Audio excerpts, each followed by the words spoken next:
She wasn't the mother. She wasn't even family. But that night she was the only one the child would sleep for. The house was silent except for the soft, steady breaths of the toddler, her small hand curled tightly into the maid's worn sleeve. On the cold, hardwood floor, Alma Carter lay still, her back pressed against the crib as though she had been guarding it all night. In the doorway stood Marcus Langston, a man used to commanding boardrooms and bending markets to his will, yet in that moment completely frozen. His eyes lingered on the sight before him, an heir to a billion-dollar empire finding comfort in the arms of a woman who was paid to polish silver and sweep floors. He tightened his grip on the doorframe, a wave of questions surging through his mind. Why was she there? And why did it feel like she was hiding something?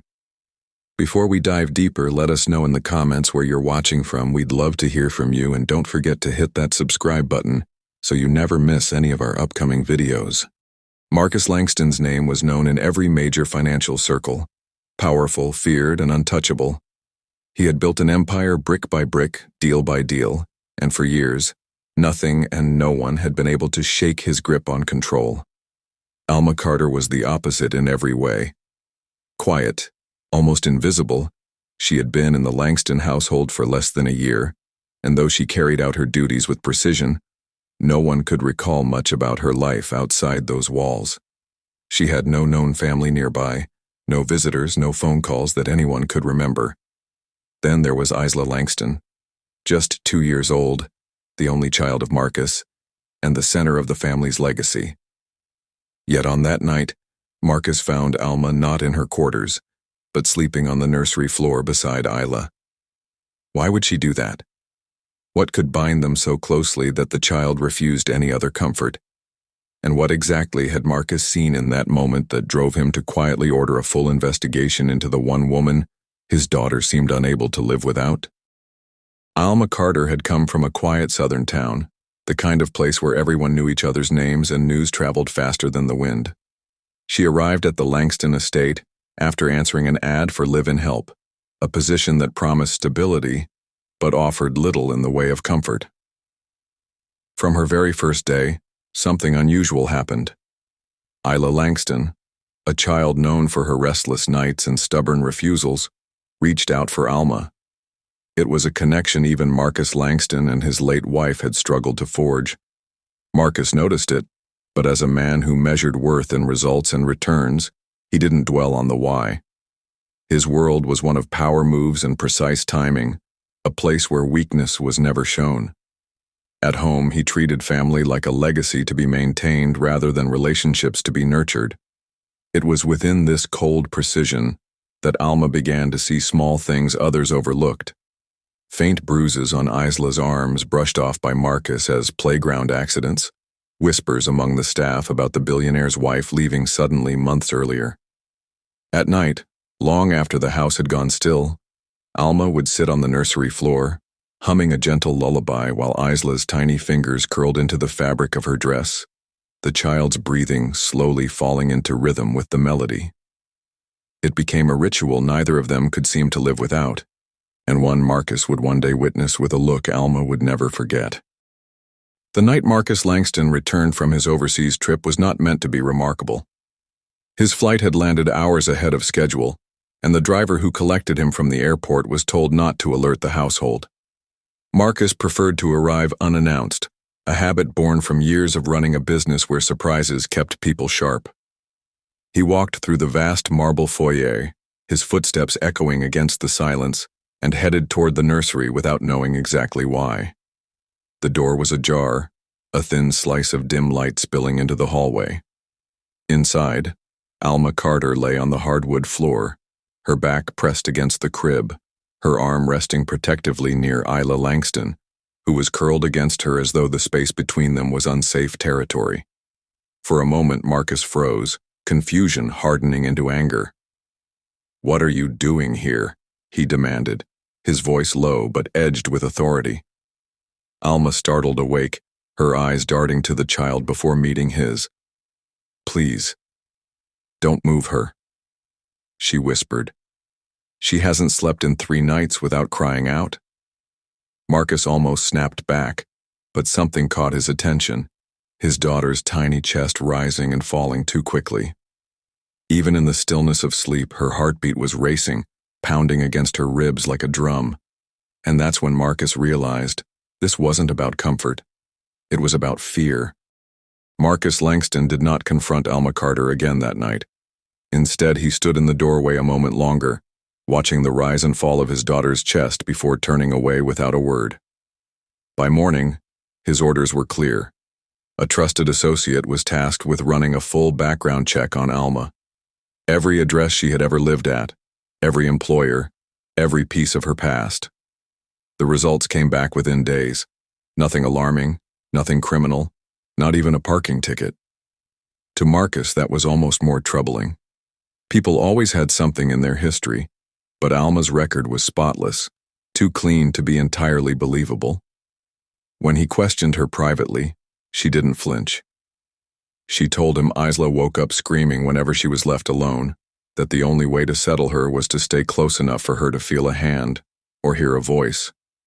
She said it as if it were fact, not an excuse. Still, Marcus was not a man to rely on feelings.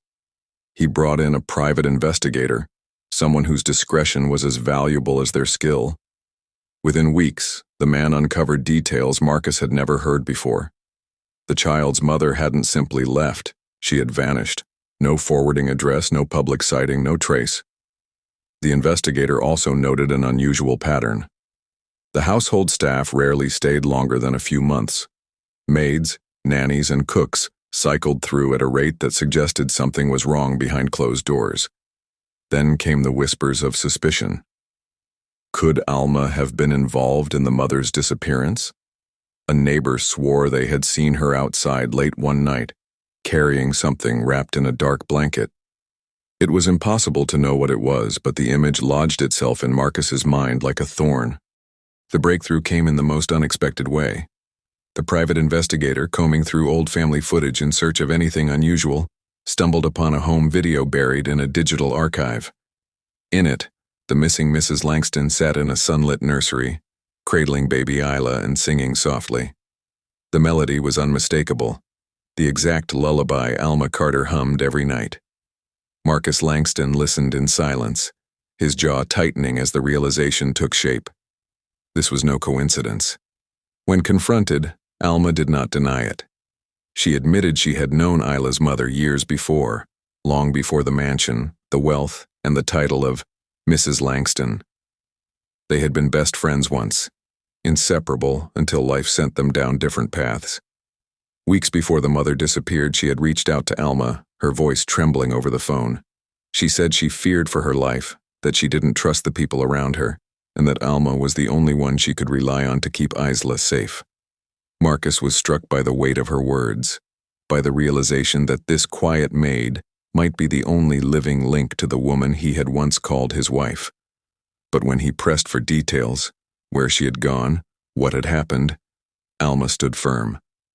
She would not say more until Marcus made a promise he had never before given anyone, that no matter what he learned, he would protect Isla above all else.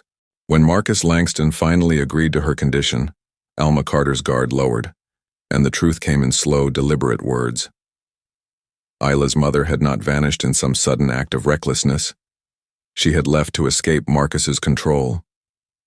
Alma spoke of how her friend had felt suffocated, watched and cornered, convinced that her every move was being dictated by Marcus's expectations and the weight of his empire. But leaving had never been her endgame. She had planned to come back for Isla once she felt safe enough, and until then she entrusted the child to Alma, knowing she would protect her without question. Alma's voice faltered as she recounted the last message she received before the silence began. "If anything happens to me, it's not Marcus you should fear." Those words burrowed into Marcus's mind, unraveling years of certainty. The private investigator followed the trail with renewed urgency, and it led to someone Marcus had never suspected, his own sister. The evidence was undeniable. She stood to inherit millions if Marcus's wife never returned, and she had quietly removed anyone who might have stood in her way. The arrest was swift, the scandal unavoidable. In the aftermath, Marcus was granted full custody of Isla, and the household returned to a semblance of calm. But one thing did not go back to the way it was. Alma was no longer referred to as the Maid. Marcus offered her a permanent role in the family, not as an employee, but as Isla's legal guardian, a position she accepted without hesitation, knowing it was the promise she had made all along. Would you have trusted Alma Carter, or sent her away? And what would you have done if you were Marcus Langston standing in that doorway, watching your only child asleep in the arms of someone you barely knew, torn between suspicion and gratitude? The choices we make in those moments can define everything that follows. And if you thought this was shocking, wait until you hear about the nanny who outsmarted an entire police department, leaving seasoned detectives questioning everything they thought they knew. Subscribe for more real-life twists and betrayals, because some stories don't just stay in the headlines. They live in the shadows, waiting to be told.